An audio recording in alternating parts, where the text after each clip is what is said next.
इस तरह से जब वे दोनों बैल उस दड़ियल के हाथ से छूटते हैं और छूट करके वह अपने घर पहुंच जाते हैं। झूरी उस समय द्वार पर बैठा हुआ था। उन दोनों बैलों को जब देखता है तो उसे बहुत अधिक खुशी होती है। वह दौड़ करके उन दोनों बैलों के लिए गले से लगा लेता है। वे दोनों मित्र झूरी को पाकर के बहुत अधिक खुश हो रहे थे, प्रसन्नता के आंसू बहा रहे थे। एक झूरी का हाथ चाट रहा था। इस तरह से वे तीनों बहुत अधिक सुख का अनुभव कर रहे थे और बहुत अधिक प्रसन्न थे।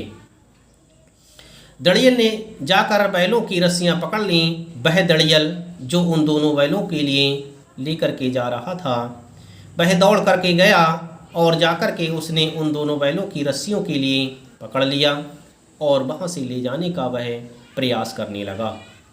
यह देख करके झूरी ने उस दड़ियल से कहा, यह मेरे बैल हैं, यह बैल मेरे हैं, इन बैलों के लिए आप कहाँ ले जा रहे हैं?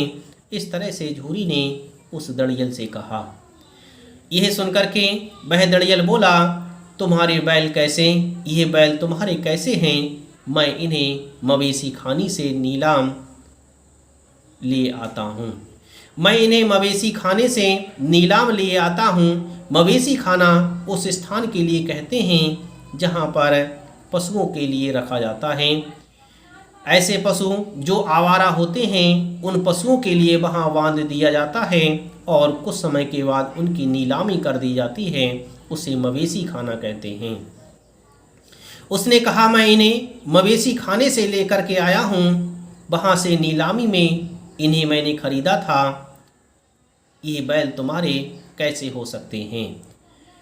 यह सुनकर के वह झूरी बोला, मैं तो समझा हूँ चुराए लिए आते हो, चुपके से चले जाओ, मेरे बैल हैं, मैं बेचूंगा तो बिकेंगे। किसी को मेरे बैल नीलाम करने का क्या अख्तियार कहते हैं अधिकार है। किसी को मेरे बैल नीलाम करने का अधिकार नहीं है, क्योंकि यह तो बैल मेरे हैं, मैं इन्हें बेचूंगा तभी ये बिकेंगे। मुझे लग रहा है कि तुम इन बैलों के लिए चुरा कर के लाए हो। यहाँ से चुपके से चले जाइए, नहीं तो आपकी बहुत अधिक यहाँ पर पिटाई होगी। ये बैल मेरे हैं और मैं इन्हें आपके लिए नहीं दूंगा। इन्हें नीलाम करने का किसी को कोई भी अधिकार नहीं है।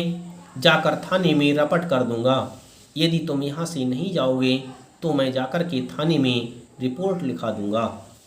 इस तरह से झूरी ने उस दड़ियल से कहा, मेरे बैल हैं, इसका सबूत ये है कि मेरे द्वार पर खड़े हैं।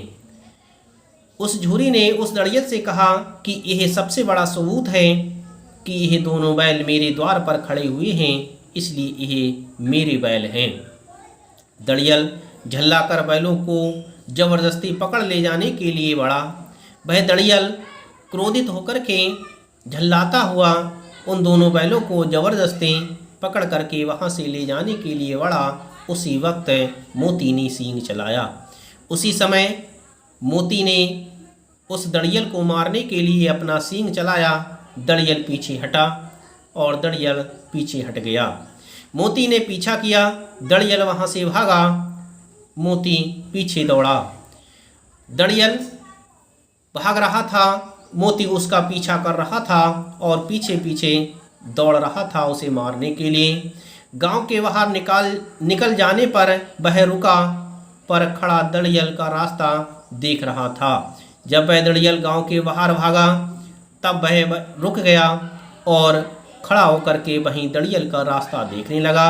दड़ियल दूर खड़ा धमकियां दे रहा था, गालियां निकाल रहा था, पत्थर फेंक रहा था, परंतु वह दड़ियल दूरी पर खड़ा हुआ था और दूर खड़ा हुआ ही गालियां दे रहा था, पत्थरों को फेंक रहा था और विभिन्न प्रकार की धमकियां दे रहा था, परंतु वह नज़दीक आने का प्रयास नहीं कर पा रहा था।